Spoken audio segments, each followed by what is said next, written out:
咁啊，要食餐開單啊！好。你油唔油嗰啲？嗰啲油唔油㗎？應該 OK。因為我不如放餅杯咗放住。哦，OK 啦。冇油㗎，冇油㗎。OK 啊。嗱，我開單啦，開始㗎啦。好。老師就可以。唔係喎，小朋友先，小朋友入場先啊。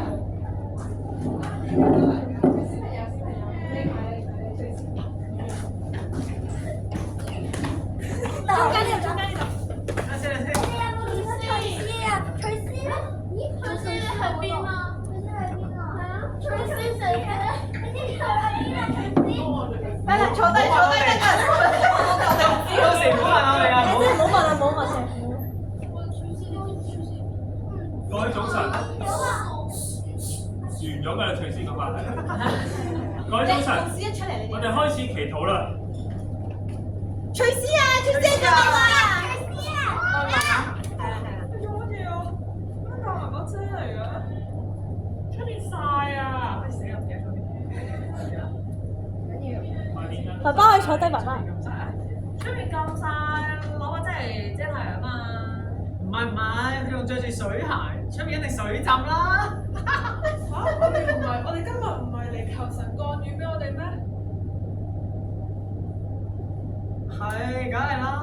係嘅，係你啱。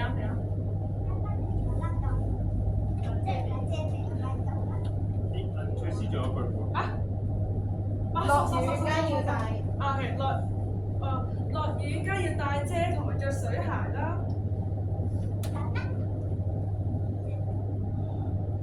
各位，我哋今日嚟祈禱嘅，求神賜下雨水俾我哋。但係，我係真係相信神咩？真係相信神會降雨咩？信。點會唔信呢？梗係信啦。但係，你把雨遮，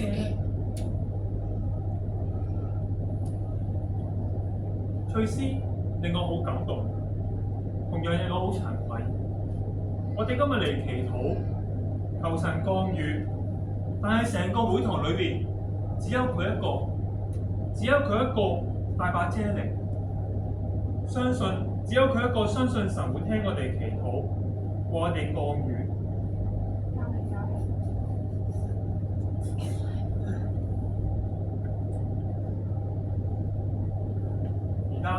就請大家低下頭祈禱。主啊，求你憐憫我哋，叫我哋有信心。主啊，你能夠降雨。主啊，求你賜下雨水，使啲植物可以生長。主啊，我哋日日嘅飲食，你今日就賜俾我哋。我哋感謝你，奉主耶穌名祈禱，阿門。阿門。呢個時候，外面嘅天色漸漸變得昏暗，跟住就聽到隆隆嘅雷聲。大家聽下，外面打雷啊，落雨啦！感謝神啊！最先衝出嚟啦！我哋跑去淋雨啦！今日我要痛痛快快咁。啲字咧？啲字係最尾。講未？唔緊要，得呢句啫。總之你中意落湯雞就講。